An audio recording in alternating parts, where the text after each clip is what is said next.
Now this area to my left here is the Puerto Madero area. Madero.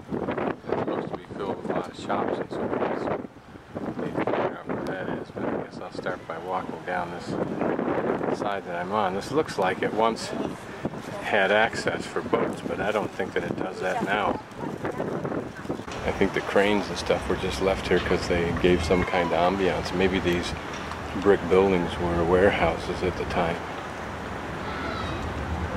I'm guessing that all of this building is under construction, perhaps conversion to shops, offices, maybe even some industry. Obviously new buildings going up there, whether they're commercial or apartment units. They have the look of apartment units, but you don't know. This looks like a restaurant here in this building, which has probably been completely redone. It's a very imaginative and functional use of these buildings and the way of preserving the asset value of them, as well as adding some historical ambience. Another restaurant at this end of the building, and here's still another building. So there must be gobs of these warehouse type buildings. And here they've added balconies to them, which is interesting. My guess is that those pathways between these areas were obviously accessible by boat, but they don't look very wide. I mean, not enough to handle ocean-going vessels that normally ply our seas. So I hope somewhere they have some kind of interpretive center. That one of the good things about restorations of areas like this is it prompts the restoration of other nearby edifices, like whatever this is. And as we continue on down through this Puerto Madero, more park-like areas, more cranes, an elegant looking pedestrian bridge, which seems to be the rage in countries and cities, Sacramento, London. I read an article recently, I think it was in National Geographic, on the man, can't remember his name, who designed Central Park, but I don't think ever got to see it finished, and also was responsible for the design and development of the Chicago World Fair. I think he said something like cities don't define parks, but parks define cities, and I think he's very, very correct about that. There in the article was a whole philosophy on the value of parks to the human psyche of those who live in the concentration of people and noise and energy of a large city. Presumably the stone pavement is a portion of the original pavement. Seems so, it's rough. The only thing that looks like it could be new are these cross pieces.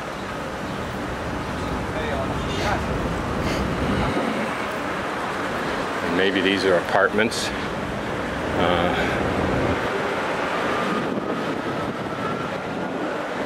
Maybe this is part of that concept that's been evolving for the last 20 or 30 years, that large building structures could be in fact an entire complete community, and maybe this is in that spirit.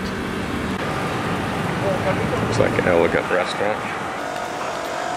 The concept of creating your own park on a balcony, your own backyard, and how convenient. If there's parking, they have restaurants close at hand. Se vende Puerto Cristal. This could be quite an elegant place for the rising, and perhaps even the established. Don't know what the costs are.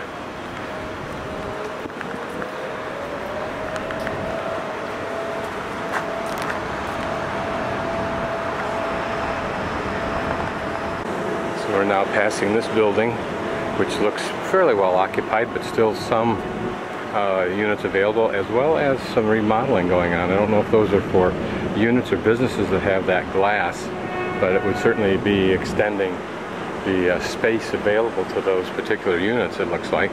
But notice also that this is not the last of the several buildings that we've been passing. There looks like there's at least 2 more big buildings down here. This must have been one hell of a port at one time. And to add to the spice to the area, this ship, which presumably accepts tours, and there the walking bridge.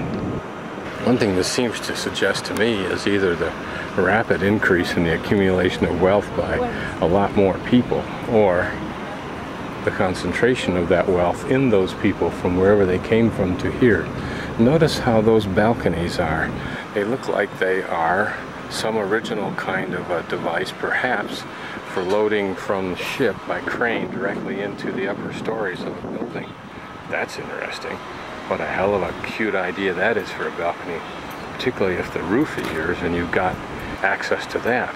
This is a nicely done, comfortable place to be, elegant to me in my mind.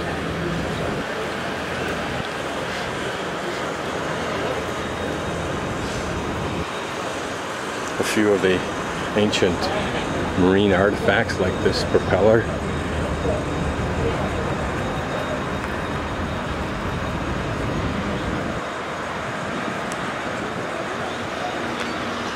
And an interesting facade to TGI Fridays.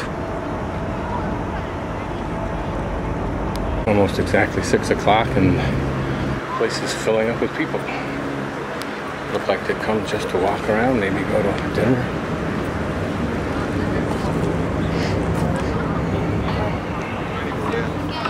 Oh, all wood planking like a ship.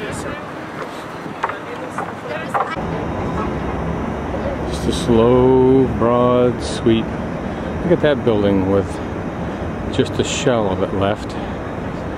It's a good European trick too.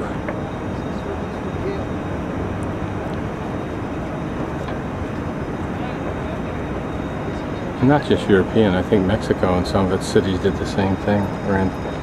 This prohibited the tearing down of old buildings, but you could gut them right to the front and then incorporate the front into the rest of the design.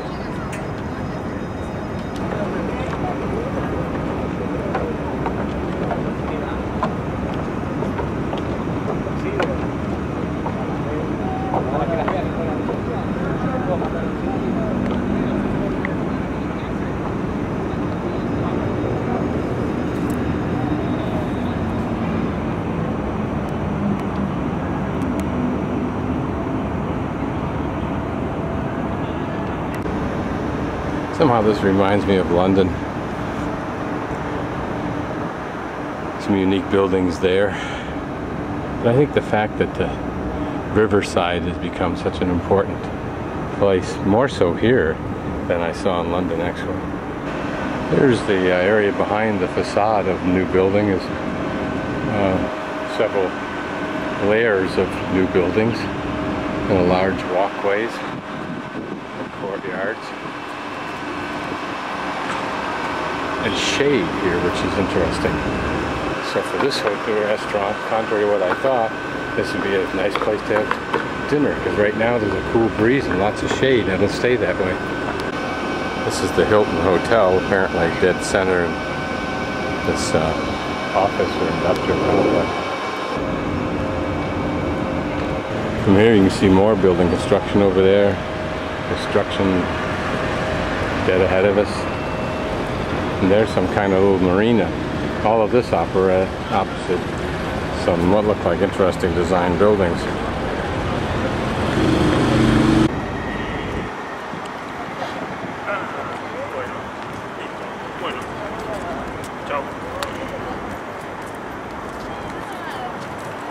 There's something like the Opera House. We have to go and look at that.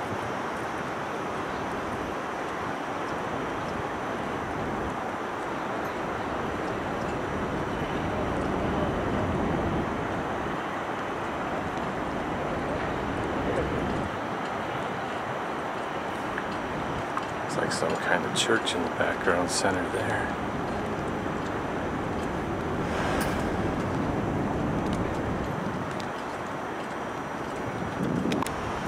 Some more elegantly designed buildings. ABN, whatever that is. A couple more adequately sized boats. A little bit closer view at those buildings.